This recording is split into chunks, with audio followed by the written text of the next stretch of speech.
নমস্কার বন্ধুরা, আমি পলাশ বিশ্বাস আর আপনারা দেখছেন পলাশ বিশ্বাস ভিডিওস। আশা করি আপনারা প্রত্যেকে ভালো আছেন আর আপনাদের বাগানের কাজগুলিও ভীষণ ভীষণ ভীষণ ভালো আছে। বন্ধুরা, থাম্বলা টাইটেল থেকে বুঝতেই পেরে গেছেন, আর এটা আমার কাছে রিকোয়েস্টেড ভিডিও। মানে অনেকে কিন্তু এটা বলেছিলেন যে এই রকম একটা ভিডিও বানাও, যেটা হচ্ছে আমাদের ভীষণ প্রয়োজনীয় ভিডিও হবে আর প্রচণ্ড কাজে লাগবে।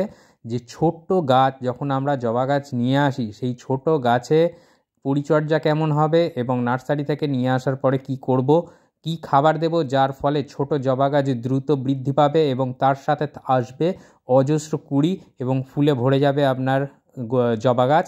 আর তার সাথে জবা ফুলের আকারও হবে অনেক বড়। তো ভিডিওটা ভীষণ ইন্টারেস্টিং হতে চলেছে, স্কিপ করে দেখবেন না, তাহলে কিন্তু টোটাল কেয়ারগুলো আপনারা মিস করে যাবেন। তাই বলবো বন্ধুরা যে সম্পূর্ণ ভিডিওটি দেখার জন্য। আর অবশ্যই যারা আমার চ্যানেলে একেবারে নতুন ভিউয়ার্স, তাদের কাছে অনুরোধ করবো যে চ্যানেলটি সাবস্ক্রাইব করে নিন আর পাশে থাকা বেল আইকনটি প্রেস করে অল করে রাখুন, যাতে আমার দেওয়া ভিডিওর নোটিফিকেশন সবার প্রথমে আপনাদের কাছে পৌঁছে যায়। আর সকলের মাঝে চ্যানেলটিকে ছড়িয়ে দেওয়ার অনুরোধ রইল, কারণ সহজ উপায়ে সহজভাবে বাগান করতে গেলে আপনাকে দেখতেই হবে পলাশ বিশ্বাস ভিডিওস।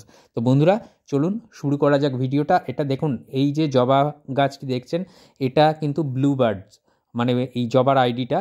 এই জবাটা কিন্তু ভীষণ সেন্সিটিভ একটা গাছ। তার কারণটা হচ্ছে এই যে ভ্যারাইটি পুনে ভ্যারাইটির জবা এটা। আর এই জবা গাছ কিন্তু অনেকেই বলেন যে বাঁচিয়ে রাখা খুব একটা সুবিধার নয়। আমি বলবো কোনো ব্যাপার নয়, আরামসে গাছ থাকবে বেঁচে সুস্থ, আর অনেক ফুল আসবে, আর তার সাথে পাবেন কিন্তু অজস্র কুঁড়ি গাছ ভরে।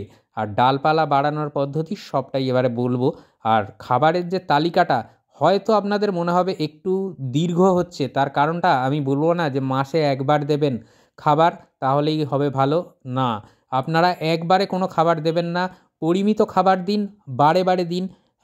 সেটাই হওয়া উচিত, কারণ আমাদের দিয়ে যদি আমরা নিজেরাই চিন্তা করি যে একবারে যদি অনেকটা খাবার দিয়ে দেয়, আমরা খেতে পারি না, খেলে কিন্তু বদহজম হয়ে যায়, গাছও কিন্তু তার ব্যতিক্রম নয়। তো বন্ধুরা, দেখতে পাচ্ছেন যে আমার এই গাছগুলোর জবা গাছগুলো সবই কিন্তু 10 ইঞ্চি টবে আছে, এবং গাছগুলোর গ্রোথ কতটা সুন্দর আর কুঁড়ি কিভাবে রয়েছে তা বলার অপেক্ষা রাখে না। তো এইভাবে কিন্তু গাছ ভরে কুঁড়ি আসবে, এবং কুঁড়িগুলোর আকারও দেখুন যথেষ্ট বড়। তার মানে ফুল ফুটলে কত বড় হবে, যারা নিয়মিত ভিউয়ার্স, আমি জবা গাছের পরিচর্যা যখন দেখাই তখন তারা জানেনই, দেখতেই পাবেন। আর ব্লুবার্ড যে জবাটা দেখালাম প্রথমেই ভিডিও শুরুতে, সেটারও আকারটা দেখে আশা করি বুঝতে পেরেছেন। তো এই যে কেয়ারের কথাটা বলবো, এটা কিন্তু 3টে স্টেপে আমাদেরকে দিতে হবে। 3টে স্টেপ মানে 10 দিনের ব্যবধান, আমরা একটা মাসকে 10 দিনে ভাগ করে নেব। 10 দিন অন্তর অন্তর আমাদের খাবারটা দিতে হবে। যদি আমি 5 তারিখ থেকে দেওয়া শুরু করি, তাহলে আবার দ্বিতীয়বার 15 তারিখে দেবো, তারপর 25 তারিখে দেবো, তারপরে পরের মাসে গিয়ে আবার সেটা 5 তারিখে দেবো। এইভাবে আমাদের কিন্তু কন্টিনিউ চালাতে হবে জিনিসটা। তো দেখতে পাচ্ছেন প্রত্যেকটা গাছে কিন্তু আমার ছোট্ট গাছ, কিন্তু তাতেও কিন্তু রয়েছে অজস্র কুঁড়ি, এবং গাছগুলো কিন্তু ঝোপালো হয়ে আছে। তো ঝোপালো করার যে বিষয়টা, খাবার তো একটা বড় কাজ করবেই গাছের গ্রোথের, কিন্তু যে কাজটা আপনাকে করতে হবে সেটা কি করবেন আপনি? যখনই দেখবেন যে জবা গাছে, দেখুন প্রত্যেকটা জবা গাছের ডালের মাথার দিকে কিন্তু কুঁড়ি আসে, যখনই দেখবেন 2-3টে ফুল ফুটে গেছে এবং তারপরে দেখবেন হয়তো অজস্র 1-2টো কুঁড়ি আছে, ছোট কুঁড়ি একদম, তো সেই কুঁড়িগুলোর মায়া কাটাতে হবে, মাথার ডালগুলোকে কেটে দেবেন। যখনই দেখবেন 2-3টে করে ফুল ফুটে গেছে, তখনই মাথার ডালগুলো কেটে দেবেন, মানে ডালের মাথাগুলো কেটে দেবেন, তাহলেই দেখবেন সাইড থেকে অজস্র ব্রাঞ্চ আসছে। আর এইভাবে কিন্তু এই পদ্ধতি ছাড়া গাঁদা গাছ, এই জবা গাছকে ঝোপালো করার কোনো দ্বিতীয় পদ্ধতি নেই। আপনারা এই পদ্ধতিটা যখনই অ্যাপ্লাই করবেন, তখনই দেখবেন যে জবা গাছ কিন্তু যথেষ্ট ঝোপালো হয়ে আছে। মানে আমার এই যে যে গাছটা দেখছেন, এখন 2টো ডাল আছে, তো এই গাছটাই যখন আগামী দিনে নিয়ে আসবো ভিডিও, তখন দেখবেন একাধিক ডাল, 2টোর বেশি ডাল কিন্তু বেরিয়ে গেছে। তার কারণটা একটাই, যখনই এই ফুলটা হবে এর পিছনে আর একটা কুঁড়ি আছে, বা এইটায় দেখুন 2টো কুঁড়ি আছে, তো যখনই হয়ে যাবে আমি কিন্তু ডালটাকে মাথা থেকে পিঞ্চ করে দেবো, বা কাঁচি দিয়ে কেটে দেবো। তো কাটার পরে তখনই যে খাবারের ব্যবস্থাপনা, যে খাবারটা দেখাবো, এই খাবার যদি আপনারা যেভাবে বললাম 10 দিনের ব্যবধানে চালাতে থাকেন, তাহলে দেখবেন অজস্র কিন্তু সাইড থেকে শাখা প্রশাখা বেরোচ্ছে, এবং গাছ কিন্তু অটোমেটিক্যালি ঝোপালো হচ্ছে। আর জবা গাছের যেহেতু মাথার দিকে কুঁড়ি আসে, তাই যত বেশি ডাল আপনারা বার করতে পারবেন একটা গাছ থেকে, তত বেশি পরিমাণে কিন্তু ফুল আপনারা পাবেন জবা গাছে। আর এটা আমি বলছি, এই যে খাবারটা দেবেন, এটা আপনি 10 দিনের মধ্যে খাবারটা দেওয়ার পরে 10 দিনের মধ্যেই তফাৎটা দেখতে পাবেন যে গাছ কত দ্রুত বৃদ্ধি পাচ্ছে এবং কত ডালপালা আসছে, নতুন নতুন কচি পাতা আসছে, ফুল আসছে, কুঁড়ি আসছে। তো এই জিনিসটা আপনারা করবেন। আর নার্সারি থেকে আনার পরে প্রতিস্থাপনের আগে অন্তত আপনার বাগানে 1 সপ্তাহ গাছটিকে রেখে দেবেন, আবহাওয়ার সাথে খাপ খাইয়ে নেবেন, তারপরে প্রতিস্থাপন করবেন এবং প্রতিস্থাপন করার 10 দিন পরে থেকে আপনার জবা গাছে কিন্তু আপনি খাবার চালু করে দেবেন।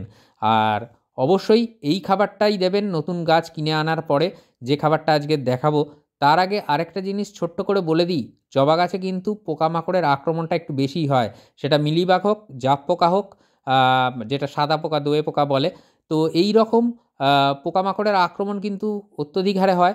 সেই জন্য আপনাদেরকে একটা কাজ করতে হবে, সারা সপ্তাহ ধরে চলবে, মানে সারা মাস ধরে চলবে, সাপ্তাহিক হিসাবে ভাগ করে নেবেন। রবিবার করে আপনারা নিম অয়েল যেটা, সেটা শ্যাম্পুর সাথে মিশিয়ে স্প্রে করবেন, সুস্থ গাছেও স্প্রে করবেন বন্ধুরা। আর এই যে খাবারটা, এই খাবারটা 10 দিনের ব্যবধানে দিতে হবে। আমার 10 ইঞ্চি টব, তার জন্য আমি নিয়েছি 2 টেবিল চামচ নিমখোল, 1 টেবিল চামচ নিয়েছি পটাশ, আর 12 থেকে 15 দানা নিয়েছি ডিএপি। আর এখানে রয়েছে হাতের 1 মুঠো ভার্মিকম্পোস্ট।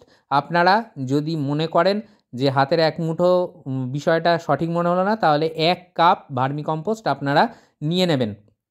নিয়ে নেওয়ার পরে এই যে খাবারটা 10 দিনের ব্যবধানে আপনাদের কিন্তু কন্টিনিউয়াসলি দিয়ে যেতে হবে টবের মাটিতে। এই খাবারটা যদি আপনারা 2 মাস ধরে চালাতে থাকেন, তাহলেই দেখতে পাবেন যে গাছ কোথায় চলে গেছে আর কতটা ঝোপালো হয়েছে এবং কত পরিমাণে কুঁড়ি আর ফুল পেয়েছেন। আর তার মাঝে তো অবশ্যই আছে 1-2 মাস এই খাবার দেওয়ার পরে তো আমার ভিডিওগুলো আছে যে কিভাবে ফুল না আসলে ফুল আনতে হবে।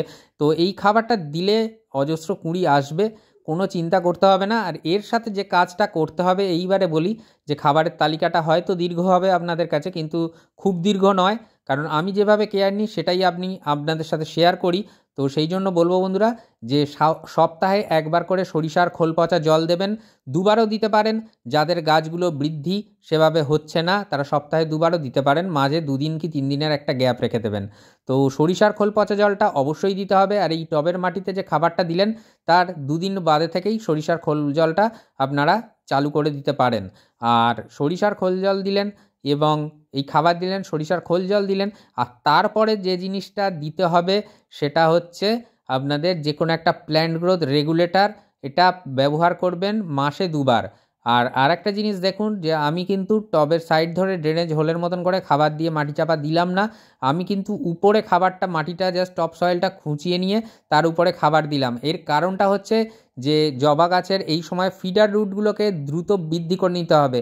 এখন যেহেতু এটা বেশি দিনের গাছ নয়, সদ্য এসে এনে বসানো গাছ, সেই জন্য কিন্তু এর ওই মানে নিচ থেকে খাবার দেওয়ার থেকে এইভাবে যদি উপর থেকে খাবারগুলো দিয়ে জল দিয়ে দেন, তাহলে কিন্তু ফিডার রুটগুলো অতি দ্রুত বৃদ্ধি পায়। আর যত ফিডার রুট বৃদ্ধি পাবে দ্রুত, তত কিন্তু আপনার গাছও বৃদ্ধি পাবে। আর তার সাথে সাথে খাবার গ্রহণের যে সুবিধাটা, ফিডার রুটগুলো কিন্তু অনেক সহজে গ্রহণ করে নেবে। তো খাবার দিয়ে এইভাবে ভালো করে মিক্সড করে নেবেন।